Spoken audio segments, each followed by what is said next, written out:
अहिंसा एवं करुणा के अवतार श्रवण भगवान महावीर के पवन पुनीत चरणों में सादर कोटि कोटि वंदन अभिनंदन।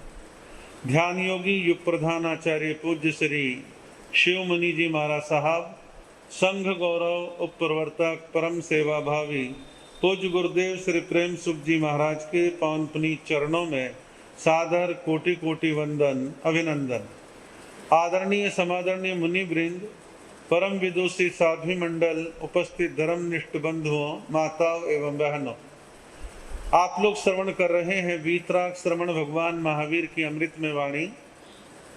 श्री आचारांग सूत्र के सूत्रों, गाथाओं के अंशों के माध्यम से आगे अन्य सूत्र में कहा है, अणोम दंसी निसन्ने पावेहिम कम्मेहिम, जिसका अर्थ अभिप्राय है साधक अपनी ऊंची दृष्टि रखे, क्षुद्र भोगों की ओर निम्न दृष्टि ना रखे।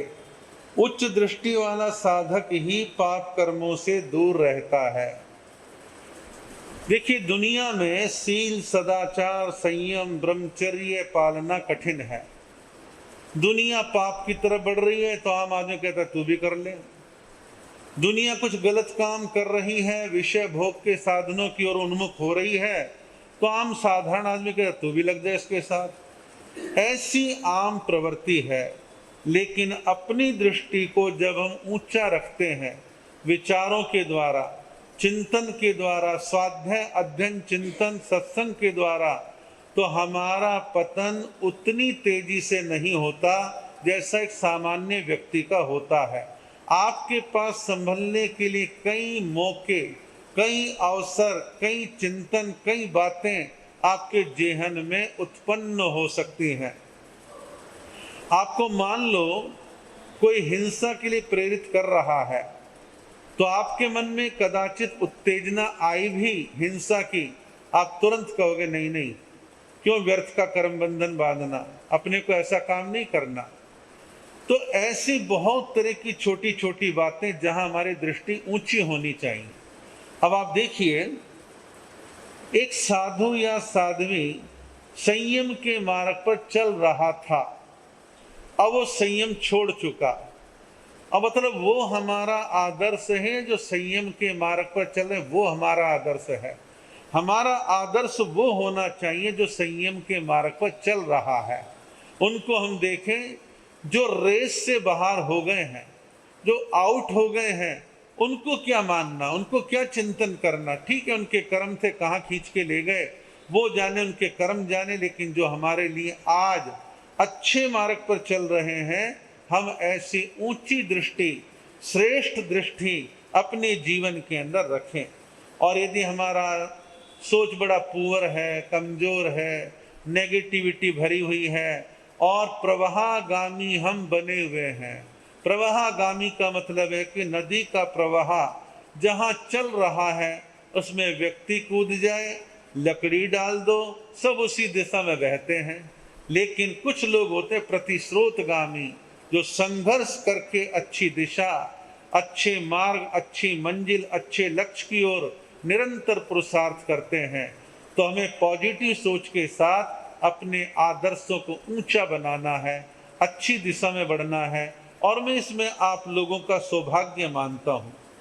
आज पूरी दुनिया में आप लोग YouTube पर देखते होंगे, दुनिया भर के मोटिवेशनल गुरुओं की बाढ़ आई हुई है और वो 10-10 लाख, 15-15 लाख रुपए लेकर के आते हैं, बड़े लटके झटके में घूम घूम करके वही बातें बतलाते हैं जो हम आपको प्रवचनों में बतलाते हैं।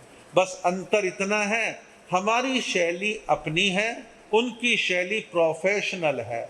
और प्रोफेशनल व्यक्ति का तो एक लक्ष्य होता है ना कि भाई मैं 15 लाख इनसे ले रहा हूँ तो वैसा मसाला भी दूँ, उसी ढंग से प्रस्तुति दूँ। वो रट रटा के वैसी तैयारी के साथ आता है, थोड़ा चेहरे पर वैसी भावभंगी में बनाता है। लेकिन आप लोगों का सौभाग्य है कि वर्तमान में लगभग 17,000 जैन साधु साध्वियाँ पूरे देश के अंदर हैं, जो लगातार ज्ञान, ध्यान, स्वाध्याय में तल्लीन रहते हैं। और 17,000 में कुछ ऐसे सुपर साधु साध्वियाँ हैं जिनका विशिष्ट अध्ययन, कथन शैली, प्रवचन शैली बड़ी निराली होती है और वो लोगों को अच्छा मार्गदर्शन, फ्री में देते हैं। अब फ्री वाले की कीमत थोड़ी कम हो जाती है, ऐसा आप और हम आपस में कहते हैं। टिकट लगा दो, वैल्यू बढ़ जाएगी। और लेकिन टिकट वगैरह हमारे यहाँ का ना विधान है, ना हमें लगानी है। लेकिन बात की बात है कि आजकल लोगों की सोच ऐसी है कि भाई जग्गी जी महाराज इंग्लिश का बड़ा अच्छा फ्लो है, नई पीढ़ी के हिसाब से कितना बढ़िया बोलते हैं, और हमारे बच्चे लोग भी, युवा लोग भी उधर अट्रैक्ट होते हैं। कोई शिवानी से अट्रैक्ट होता है, कोई किसी और से होता है। लेकिन फिर भी मैं ये बात कहूँगा, कभी कभी ऐसा भी होता है, घर का जोगी जोगड़ा, बाहर का जोगी सिद्ध। तो वो स्थिति अपने समाज में भी है। लेकिन कुल मिलाकर के मैं कहूँगा, धैर्य रख करके प्रवचन सुनो, प्रवचन सुनो, साथ साथ स्वाध्याय करो, और जब समय मिले सिंपल साधु साध्वी के सानिध्य में जाकर के बैठो, बात में बात निकलेगी। आप अपने प्रश्न, अपनी शंकाएं वहाँ प्रस्तुत करें, आपको अनेकांतवाद के परिप्रेक्ष्य में आपको उसके उचित समाधान मिलेंगे, समय और हालात के मुताबिक समाधान मिलेंगे। लेकिन होता क्या है, हम अपने साधु साध्वियों का भरपूर लाभ लेने से अक्सर वंचित रहते हैं। अगले सूत्र में कहा है, आयो वहिया पास, जिसका अर्थ अभिप्राय है अपने समान ही बाहर में दूसरों को भी देख, अपने समान बाहर में औरों को भी तू देख। अब देखिए, आपको और मेरे को सुख प्रिय है, दुख अप्रिय है, तो वही चिंतन हमारा औरों के प्रति भी हो। जब मेरे पांव में आलपिन चुभती है, जलती सिगरेट का टुकड़ा मेरे पांव के नीचे आता है, मुझे वेदना होती है, तो सामने वाले को भी कष्ट होता है। वो छोटा सा नौकर हमारे घर में फैक्ट्री में काम कर रहा है, हम उसे 8,000 रुपये दे रहे हैं, और बेशक वो हमारा नौकर है, उसके प्रति भी हम संवेदनशील रहें। काम लें, कोई बुराई नहीं, क्योंकि आप तनख्वाह दे रहे हैं, वो नौकरी कर रहा है।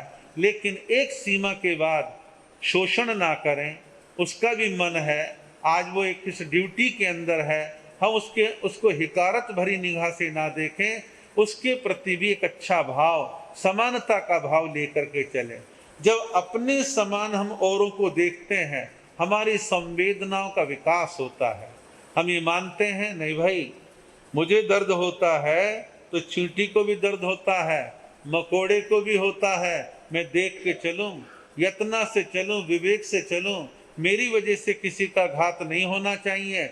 और मैंने कई साधुओं को देखा है, कई श्रावक श्राविकाओं को देखा है, जिनकी एक सहज प्रवृत्ति बन जाती है, चलते समय थोड़ी सी गर्दन उनकी झुकी रहती है परमानेंट, और उसका लक्ष्य एक ही है, 2.5-3 आगे हाथ तक जीव जंतु मुझे दिखाई देता रहे। और जिनकी आंखें दूर की थोड़ी कमजोर हो जाती हैं, चश्मा लगा लेते हैं, लेकिन देख के चलते हैं, तो हमारे को इतनी हमारी संवेदनाएं जागें, हम प्राणी मात्र के प्रति समानता का भाव रखें। बंधुओं, वर्तमान में सोशल मीडिया विश्वव्यापी एक प्लेटफॉर्म बन चुका है, जिसमें राजनेताओं की बकवास और बहुत सारे कुत्सित विचारधारा से भरे हुए धर्म गुरुओं के उत्तेजक बयान लोगों को लड़ाने भिड़ाने में अच्छे काम आ रहे हैं। अच्छे व्यंग रूप में कह रहा हूं, एक सन्यासी हिंदू हिंदू हिंदू कर रहा है, दूसरा मुस्लिम धर्मगुरु मुस्लिम मुस्लिम कर रहा है, और दोनों को भिड़ाने का काम कर रहे हैं। कोई कहता हम स्वर्ण हैं, कोई कहता हम पिछड़े हैं, तुम्हें आरक्षण मिल गया, हमें नहीं मिला, हम आग लगा देंगे।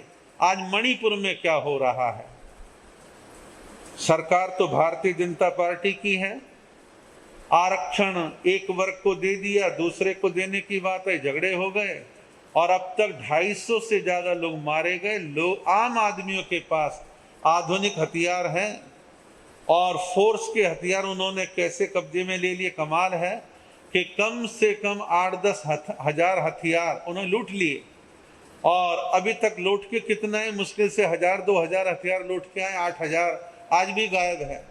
और अत्याधुनिक हथियार किसी में चलाओ तो आदमी दूर से मारा जाता है, इतने घातक हथियार है।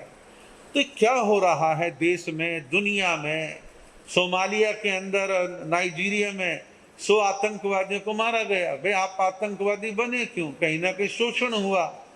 तो अन्याय शोषण जब जब होगा तो कहीं ना कहीं उसकी हिंसा की प्रतिहिंसा, क्रिया की प्रतिक्रिया जरूर होगी।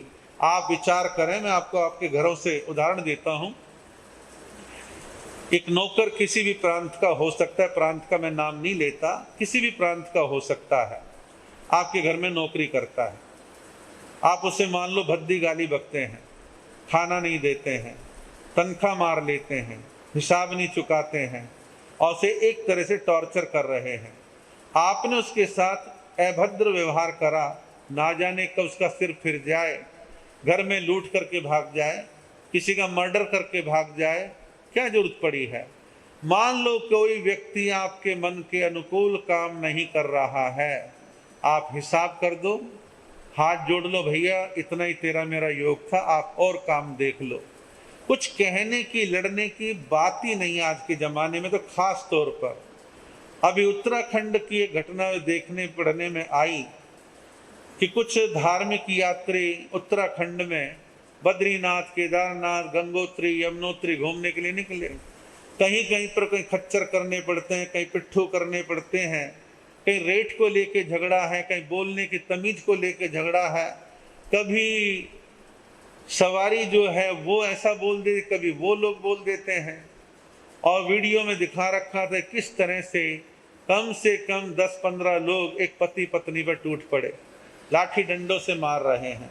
भाव कहने का कि लोगों में इतना गुस्सा, उत्तेजना, चिड़चिड़ाहट, कंपटीशन, मैं पीछे रह गया, अनेक तरह की भावनाएं हैं। और इन भावनाओं का शमन एक ही प्रकार से हो सकता है, वो है वीतरागवाणी। और वीतरागवाणी आपको और हमें सिखाती है हम संवेदनशील बने, करुणावान बने, दूसरों के प्रति विनम्र व्यवहार करें। कोई व्यक्ति हमारे परिभाषा में फिट नहीं बैठता, हाथ जोड़ के विनम्रता से साइड हो जाए। लड़ने भिड़ने का समय आज नहीं है, आपका समय हो रहा है।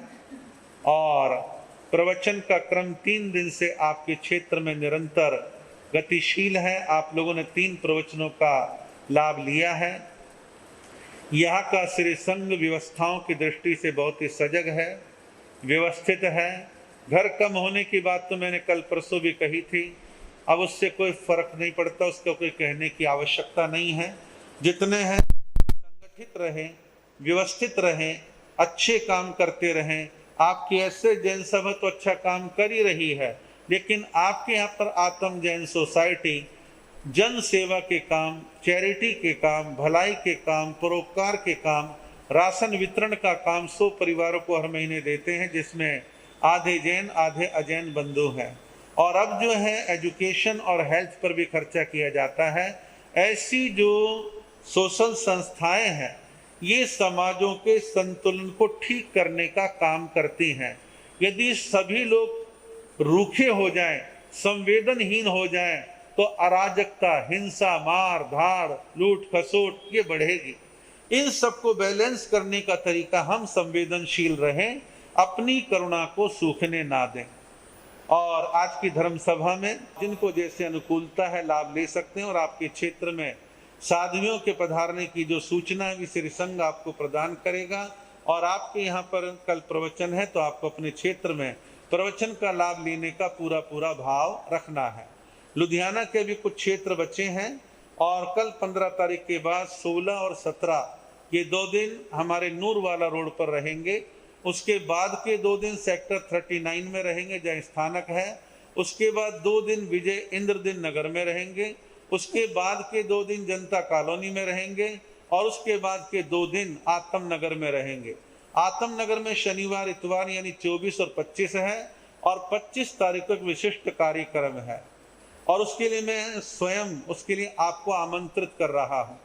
हमारा संघ श्रमण संघ है जिसको बने हुए 72 साल हो गए, 73वां साल चल रहा है।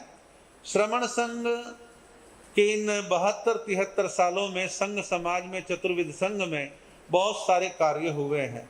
लेकिन संघ समाज एक ऐसी चीज है जिसे निरंतर हमें सुधारना चाहिए और कुछ बिगड़ी हुई व्यवस्थाओं को अच्छा बनाने का हमारे को, आपको सभी को प्रयत्न करना चाहिए। कुछ चीज़ों को हम अच्छा कर पाए हैं कुछ को अच्छा करना बाकी है।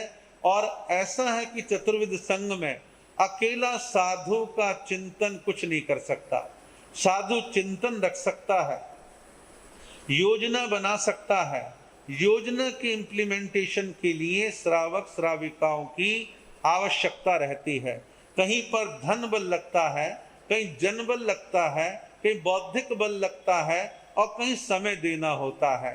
तो बहुत सारी बातें हैं जो कहनी है आप लोग। 25 तारीख इतवार को कार्यक्रम ये रहेगा आत्म नगर में आत्म पब्लिक स्कूल के हॉल के अंदर, जहाँ 1000-1200 लोग आराम से बैठ सकते हैं। वहाँ ये व्यवस्था की गई है। उसकी पहली सूचना व्हाट्सएप पर निकाल दी गई है और वो लोग यानी कि अपने हीरालाल जी के सुपुत्र और अन्य लोग लगातार लोगों को फोन करेंगे, सबको बुलाने की कोशिश करेंगे ताकि सब लोग सुने। देखिए रूटीन के प्रवचन आत्मा, मोक्ष, स्वर्ग, नरक, कर्म वगैरह ये तो रूटीन में सब चलता ही है, लेकिन जिस संघ समाज संगठन में हम रहते हैं उनको समय के मुताबिक अपडेट करना, सुधार करना, ठीक करना, केंद्रीकृत व्यवस्था बनाना ये भी आवश्यक है। और हम उस पर कई सालों से श्रद्धेय आचार्य श्री शिव मुनि जी महाराज के मार्गदर्शन में लगातार उनको ठीक करने का प्रयत्न कर रहे हैं। जो हमने किया है वो भी बतलाएंगे, जो करना है वो भी बतलाएंगे। चीज़ें बहुत सारी हैं, चिंतन बहुत सारा है और वहाँ पर मैं आपको स्पष्ट बतलाऊं, कोई प्रवचन नहीं। प्रारंभ में 10 मिनट 2-1 भजन होने के बाद 1.25 घंटा उस विषय पर मैं बोलूँगा और लोगों को उसको ध्यान से सुनना है। कोई बात नोट करने वाली है नोट करें। और हम और आप चतुर्विध संघ हैं, अपने संघों का हम विकास करने के प्रति सजग रहें। और आप दूसरे संघों को देखते हैं, दूसरी संस्थाओं को देखते हैं, आप कंपैरिजन करते हैं, वहाँ तो ऐसा अच्छा है, हमारे यहाँ क्यों नहीं है। असंभव कुछ नहीं है, करने की इच्छा शक्ति चाहिए। तो वो कार्यक्रम रहेगा और उसके पश्चात 27 जून मंगलवार प्रातः काल ठीक 8:30 बजे के आसपास हम श्रमण जी महाराज का जो स्मारक स्मृति स्थल सिविल लाइन में बना रखा है क्लब रोड पर इकबाल नर्सिंग होम के सामने, वहां से चातुर्मासिक प्रवेश करेंगे और प्रवेश करके सिविल लाइन स्थानक में पहुंचेंगे और वहां पर एक सभा 1-1.25 घंटे की चलेगी और उसके पश्चात चातुर्मासिक कार्यक्रम जो भी हैं वो जनता जनार्दन के सामने आते रहेंगे। आपका समय आज कुछ थोड़ा सा ज़्यादा हो गया है। श्री संघ की सूचना और उसके पश्चात जयकारे और मंगल पाठ होगा। नमो अरिहंताणम, नमो सिद्धाणम, नमो आर्याणम, नमो वज्रायाणम, नमो लोय सब साहोणम। ऐसो पंच नमोकारो सो अपना सुनो मंगलानम च सभ्य संकटमम होई मंगलम। नम्यूण सो गरुड़ बहिं परिवंदे गए क्लेशेरिये सिद्धारिय वज्र सब सावणम। श्री चत्तारी मंगलम, अरिहंता मंगलम, सिद्धा मंगलम, साहू मंगलम, केवली पनत्तो धम्मो मंगलम। चत्तारी लोत्मा, अरिहंता लोत्मा, सिद्धा लोत्मा, साहू लोगोत्तमा, केवली पनत्तो धम्मो लोत्मा। चत्तारी शरणं प्रवज्ये, अरिहंत शरणं प्रवज्ये, सिद्धा शरणं प्रवज्ये, साहू शरणं प्रवज्ये, केवली पनत्तो धम्मो शरणं प्रवज्ये। ये 4 शरण दुख और न शरणा कोई, जो भव्य प्राणी करे आचरण उसका अजर अमर पद होगा। उसका सदा ही